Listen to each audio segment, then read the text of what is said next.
Krypton, Episode 8, Savage Night. I'm Joe from the Joe and Richie channel. Please subscribe to our channel. Plenty of great videos coming up, reviews of pops, movies, television shows. We'd love to have you along for the ride. Now I'm just gonna have to come right out and say that I am actually surprised by how good this show ended up being and how much I enjoyed this show.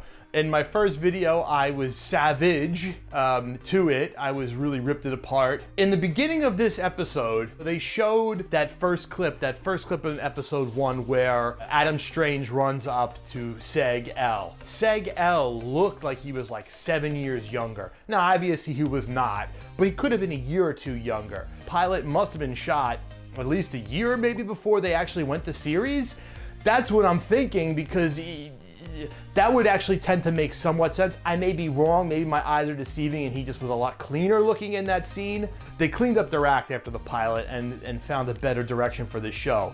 So maybe that pilot really was just a pilot in the true form, as opposed to what happens a lot of times now where it's called the pilot, but the show was already approved for a run. That might have been an actual pilot. I have to look into that further, but now that I'm thinking about it, that may have been why the quality was so crap in the pilot, yet it just continuously got better as the show went along. And episode 8 was another great episode. The show is really good. I enjoy the show and I look forward to the last 2, and I hope now that it gets renewed for a season 2. We've been hearing a lot about Black Zero, but we never actually got to see Black Zero. Once again, they have a strong female lead.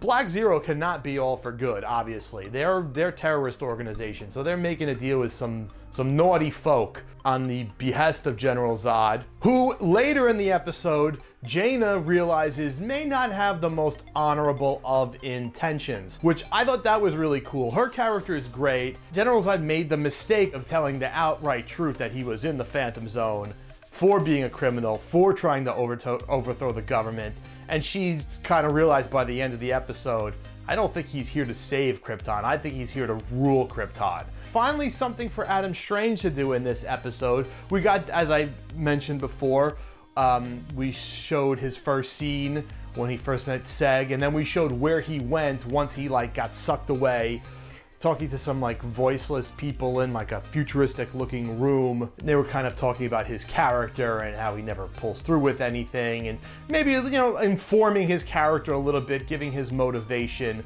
for how he is gonna save the day. They had a shootout around Brainiac where they actually shot the voice of Rao and he went plummeting down the Genesis chamber. I like how they kind of escalated the main action where they're kind of pushing things along, where they shot up the voice of Rao. At the end of the episode, when he comes back out, you can see he's all deformed looking, and I mean, we've kind of seen from the previews before this season is up, we are gonna have a proper Brainiac in the flesh, walking around doing his stuff.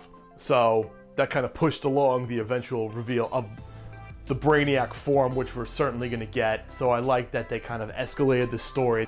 Kem's character had a little bit where he was concerned about Ona. And in past videos, I have said I hope Ona doesn't become a casualty in this situation. She isn't, she isn't sacrificed, or she doesn't become fodder or part of the body count. So I was talking about hope that did not happen. That did happen. She blew up.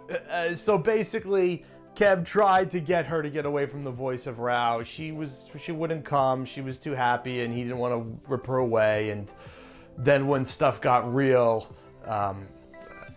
Brainiac made a bomb out of her, and she showed up at where Seg was, and Adam Strange saw where she was going and kind of knew what was happening because he was just hanging around the magistrate's office, and he got in the middle of there, activated some shield that looked like, I guess it was his time portal device, took the brunt of the explosion, saved Seg, and then got sucked to somewhere we don't know with some lady standing there who looked like she had a paralyzed face. So he kind of showed his heroics by saving Seg, but we were unfortunately got the passing or the explosion of Ona. As I had pointed out in the last review, they left Dev for dead. You didn't know he was actually dead, and he ended up not being dead. They ended up going back into the wasteland to get him, and he was sort of in a shape and still kind of connected to Brainiac, and they used his connection to Brainiac to disable his guards,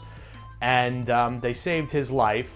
So they managed to get the red thing off his head and save him. And that leads to the other thing, which is obviously the angles of the romance and the couplings that happen throughout the show. It looks like maybe what Dev did is gonna cause Lyta to like him a little bit. I don't know, because it does look like Nyssa and Seg are starting to have a little bit more of a bond, and there's a little bit of, there's love in the air all in all different angles.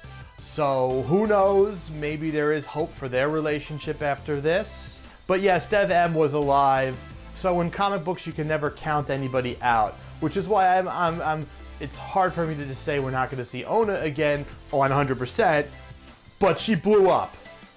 She exploded. So in comic books, there's always a chance somebody can come back from the dead. She looks pretty dead. Hey, she's with her mother, though. Once again, you know, Brainiac was great in this episode. He's just is a joy to watch him on the screen. I really enjoy the way he's being portrayed. He's fantastic. So just his voice and the way he moves and the little smiles, he's fantastic. The show has definitely sucked me in. I'm happy I stuck with it. It was a rough go in the very, very beginning, but I'm happy I stuck with Krypton. It's a good show. Looking forward to episodes 9 and 10. And looking forward to you watching episode 9 and 10 reviews on the Joe and Richie channel. So once again, please subscribe to our channel. Plenty of great videos coming up. We'd love to have you along. I'm Joe. Until next time.